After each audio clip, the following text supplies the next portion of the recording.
আসসালামু আলাইকুম। আশা করি সকলেই ভালো আছেন। প্রিয় চাকরি প্রত্যাশী ভাইয়েরা, বাংলাদেশ পল্লী বিদ্যুতায়ন বোর্ডে একটি নিয়োগ সার্কুলার প্রকাশ করা হয়েছে। যেটা কিন্তু আজকেই সার্কুলারটা প্রকাশ করা হয়েছে। যেখানে মোট ১৪৬০ টি পদ রয়েছে। দেখতেই পারতেছেন কত বড় পদের সংখ্যা। মানে পুরো জুলাই মাসের মধ্যে সবথেকে বড় নিয়োগ সার্কুলারটাই হয়ে গেছে ১৪৬০ পদের বাংলাদেশ পল্লী বিদ্যুতায়ন বোর্ডের এই নিয়োগ সার্কুলার। আজকের এই ভিডিওর মাধ্যমে আমি আপনাদেরকে এই নিয়োগ সার্কুলার নিয়ে বিস্তারিত তথ্যগুলো জানাবো। যেখানে বলা হয়েছে যে আবেদন সংক্রান্ত প্রসেস এবং এখানে বলা রয়েছে পদের নাম, পদের সংখ্যা, বয়স, শিক্ষাগত যোগ্যতা এবং বেতন। এক কথায় আপনি আবেদন করতে পারবেন কি পারবেন না এইটা সম্পর্কে এই ভিডিওর মাধ্যমে জেনে নিতে পারবেন। ঠিক আছে, এখানে সকল তথ্য দেওয়া রয়েছে। আরেকটা বিষয় হচ্ছে, আপনি যখন আবেদন করতে পারবেন, আপনার সব কিছু ঠিক থাকবে, তখন আপনি কিভাবে অ্যাপ্লিকেশনটা করবেন। এই অ্যাপ্লিকেশনটা কিন্তু অবশ্যই একদম নির্ভুল উপায়ে করতে হবে। সো আমি আপনাদেরকে এই ভিডিওর মাধ্যমে অ্যাপ্লিকেশনটা A to Z করার প্রসেসটা বলে দেবো। আমাদের মাধ্যমে কিভাবে আবেদন করবেন সেটাও বলে দেবো, এবং আমাদের মাধ্যমে অ্যাপ্লিকেশন করার জন্য আমাদের হোয়াটসঅ্যাপ নাম্বার কমেন্ট বক্সে দেওয়া রয়েছে। ওখান থেকে অবশ্যই আপনারা দেখে নেবেন। ঠিক আছে, আপনারা আবেদন করতে চাইলে শুধুমাত্র আবেদনের জন্যই আপনারা এসএমএস দিবেন, অন্যথায় এসএমএস দেওয়ার প্রয়োজন নেই।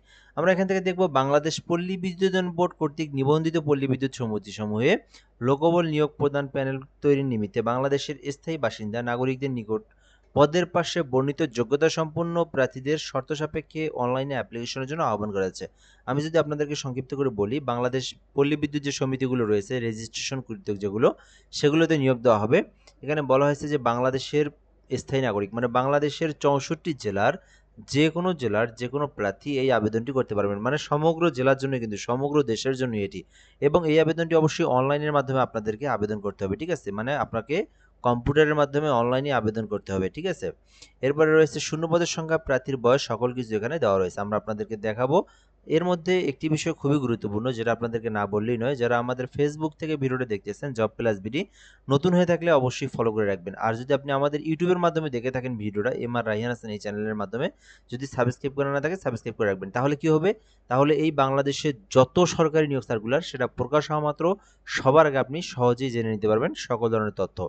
তো এখান থেকে আমরা দেখব, প্রথমে বলা রয়েছে পদের নাম। আপনারা যে আবেদন করবেন এইটার পদের নাম হচ্ছে মিটার রিডার কাম মেসেঞ্জার চুক্তিভিত্তিক। এটা হচ্ছে পদের নাম, নিয়োগ দেওয়া হচ্ছে মিটার রিডার।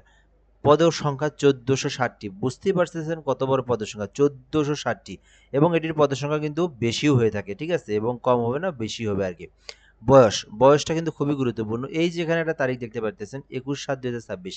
এই তারিখ থেকে যদি আপনার জন্ম তারিখ মাইনাস করা যায়, যদি মাইনাস করে দেখা যায় যে ১৮ থেকে ২৫ বছরের মধ্যে, তাহলে আবেদন করতে পারবেন। খুবই গুরুত্বপূর্ণ একটা বিষয়, বয়সটাই কিন্তু সবথেকে গুরুত্বপূর্ণ বিষয়।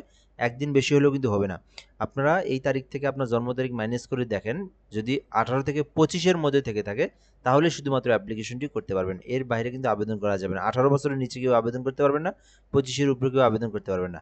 আবেদন করতে শিক্ষাগত যোগ্যতা বলা হয়েছে এসএসসি পাস। যারা শুধুমাত্র এসএসসি পাস করেছেন, দাখিল হোক, আলিম হোক, দাখিল হোক, ভোকেশনাল হোক, জেনারেল হোক, যেটাখানেই হোক না কেন, শুধুমাত্র এসএসসি পাস করলে আবেদন করা যাবে। প্রার্থীকে অবশ্যই যোগ বিয়োগ গুণ ভাগ করার দক্ষতা থাকতে হবে। ঠিক আছে, মানে বেসিক পরীক্ষা হবে, মানে কোনো আপনার পরীক্ষা কিন্তু খুব একটা কঠিন হবে না, একেবারে স্বাভাবিক একটা পরীক্ষা নিয়ে কিন্তু আপনাদেরকে নিয়োগ দেওয়া হবে। মানে আপনি পরবর্তী ধাপে চলে যেতে পারবেন। গ নম্বরে বলা হয়েছে প্রার্থীকে অবশ্যই সৎ হতে হবে, বিশ্বস্ত হতে হবে, উত্তম চরিত্রের এবং সুন্দর সুঠাম দেহের অধিকারী সহ ভালো ব্যক্তিত্ব সম্পন্ন হতে হবে। এখানে কিন্তু এগুলোকে মানে আপনার কি প্রায়োরিটি দেওয়া হয়েছে। ঘ নম্বরে বলা হয়েছে গ্রামগঞ্জের প্রত্যন্ত এলাকায় গিয়ে মিটার রিডিং গ্রহণ এবং বিল বিতরণের মন মানসিকতা থাকতে হবে। প্রবেশের লক্ষ্য ও কর্মসূচি সম্পর্কে গ্রাহকের অবহিত করতে হবে। ঠিক আছে, আশা করি আপনারা এই বিষয়টা সম্পর্কে বুঝতে পেরেছেন।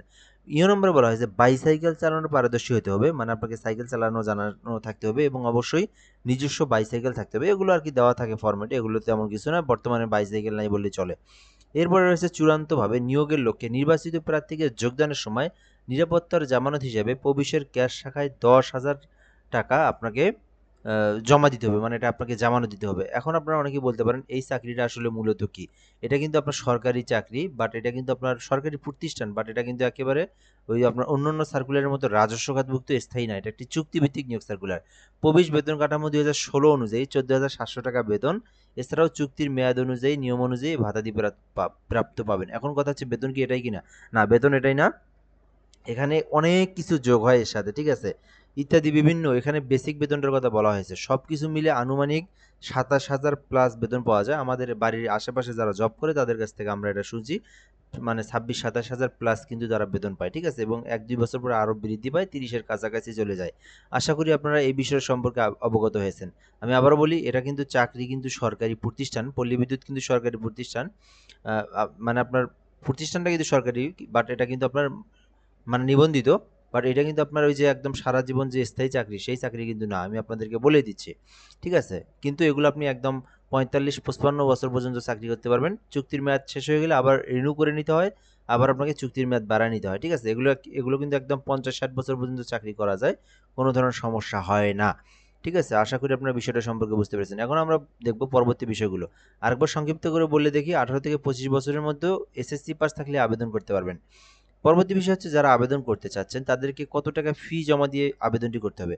এখানে আবেদনের জন্য 223 টাকা জমা দিতে হবে। এই যে 223 টাকা, এই 223 টাকা আবেদনের পর এটা সরকারি ফি দিতে হবে। মিনিমাম 230 টাকা লাগবে। এখানে দুইটা এসএমএস দিয়ে পেমেন্ট করতে হয়, 230 টাকাই আপনাদেরকে লাগবে।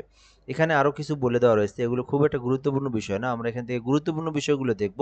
আবেদন প্রসেস, তো যারা আবেদনটা করতে চান কিভাবে অ্যাপ্লিকেশনটা করবেন। অ্যাপ্লিকেশনটি করার জন্য এখানে একটা লিঙ্ক দেখতে পারতেছেন, BREBHAR টেলিটক.com.bd। এই লিঙ্কের মধ্যে যারা নিজেরা অ্যাপ্লিকেশন করতে পারেন, এই লিঙ্কে ক্লিক করলে মানে যে কোনো ব্রাউজারে গিয়ে এইটা লিখলেই কিন্তু আপনার সামনে আবেদনের এই ফর্মটা, যেটা এটা আমাদের সব জব অ্যাপ্লিকেশন ফর্ম, এই জব অ্যাপ্লিকেশনের ফর্মটা পাবেন, ঠিক আছে। এখানে আপনার সকল তথ্যগুলো পূরণ করে আপনার আবেদনটি করতে হবে। এখানে কিন্তু সেই লিঙ্কটাই দেওয়া রয়েছে।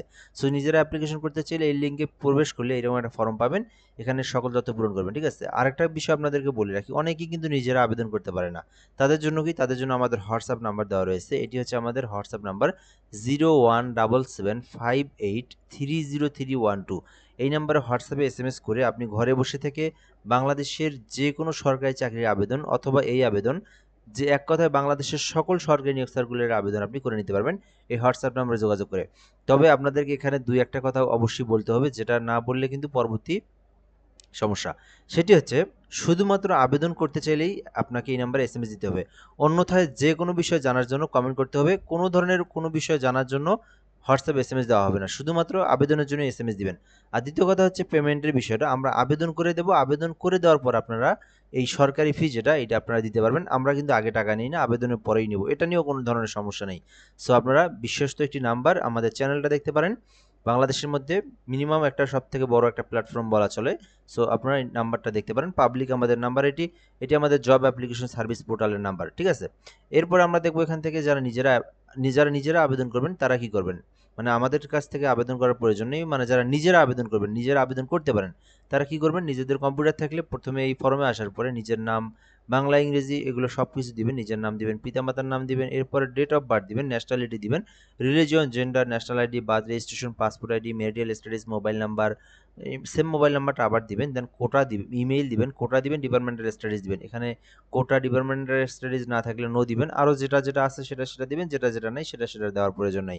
সো এরপরে কেয়ার অফ দিবেন, এরপরে আপনার ভিলেজ, ডিস্ট্রিক্ট, উপজেলা, পোস্ট অফিস, পোস্টকোড দিবেন। এভাবে আপনি আপনার ঠিকানার তথ্যটা সুন্দরভাবে পূরণ করবেন। পূরণ করার পর আপনাদেরকে কিন্তু এসএসসির তথ্য যেটা একেবারে নির্ভুল উপায়ে পূরণ করতে হবে, ঠিক আছে। সো আপনার এখানে এসএসসির এক্সামিনেশন দাখিল না ফাজিল না, সরি দাখিল না ভোকেশনাল না এসএসসি সেটা দিবেন। তারপরে রোল নাম্বার দিবেন, কোন সাবজেক্ট থেকে আপনি এসএসসি দিয়েছেন সেটা দিবেন। এরপরে বোর্ড রেজাল্টে পাসিং ইয়ার দিবেন। আপনার শিক্ষাগত যোগ্যতা আরও থাকলে দিতে পারেন। সো এভাবে দেওয়ার পরে পরবর্তী পেজে আসার পরে ছবি 300x300 পিক্সেলের, স্বাক্ষর 300x80 পিক্সেলে দিয়ে আপনার আবেদনটা সাবমিট করলে আপনার সামনে আবেদনের ফর্ম চলে আসবে, ঠিক আছে। সো আবেদনটা হওয়ার পরে আপনাদেরকে সরকারি ফি যেটা, এটা কিন্তু প্রদান করতে হবে। এখানে বলে দেওয়া রয়েছে সরকারি ফি 230 টাকা, এটা দিতে হবে। সো এটা কিন্তু আপনারা টেলিটক সিমের মাধ্যমে পেমেন্ট করতে হবে, ঠিক আছে। সো আশা করি আপনারা এই বিষয়টা সম্পর্কে অবগত হয়েছেন। এখানে পেমেন্ট করার প্রসেসটাও কিন্তু বলে দেওয়া রয়েছে, BREBHAR space user ID space 163 poultry number send করবেন। পরবর্তী পিন নাম্বার দিয়ে আবার আপনারা 163 পোল্ট্রি নাম্বার সেন্ড করলে আপনার পেমেন্ট কিন্তু সম্পূর্ণ হয়ে যাবে, ঠিক আছে। সো আবেদন কিন্তু অলরেডি শুরু হয়েছে, 7 তারিখ থেকে আবেদনটা শুরু, যেটা কিন্তু চলমান থাকবে। এটা কিন্তু বলা হয়েছে 21 তারিখ পর্যন্ত চলমান থাকবে, মানে অলরেডি আজ থেকে আবেদন শুরু হয়েছে, আবেদনটা চলবে এই মাসের 21 তারিখ পর্যন্ত। খুবই গুরুত্বপূর্ণ বিষয়, 21 তারিখ পর্যন্ত আবেদনটি করতে পারবেন। আশা করি আপনারা এই নিয়োগ সার্কুলার নিয়ে সকল ধরনের তথ্যই জানতে পেরেছেন। যদি আরও কোনো কিছু জানার থেকে থাকে কমেন্টে বলতে পারেন, রিপ্লাই দেওয়া হবে। আপনার যে কোনো বিষয় জানা থাকলে কমেন্ট করুন, কমেন্টে রিপ্লাই দেওয়া হবে। আর আরেকটা বিষয় বলে রাখি, যারা আমাদের চ্যানেলে এখনও নতুন আছেন, এই যে জব প্লাস বিডি এবং চ্যানেল সাবস্ক্রাইব করবেন। আর আমাদের হোয়াটসঅ্যাপ নাম্বারটা আবারও দিয়ে দিচ্ছি, কেউ যদি নিজেরা আবেদন করতে না পারেন, এই নাম্বারে হোয়াটসঅ্যাপে যোগাযোগ করবেন, আপনাদেরকে একদম সুন্দরভাবে নির্ভুলভাবে অ্যাপ্লিকেশন করে দেওয়া হবে। সো ভিডিওটা এ পর্যন্তই। ধন্যবাদ, ভালো থাকবেন। আসসালামু আলাইকুম।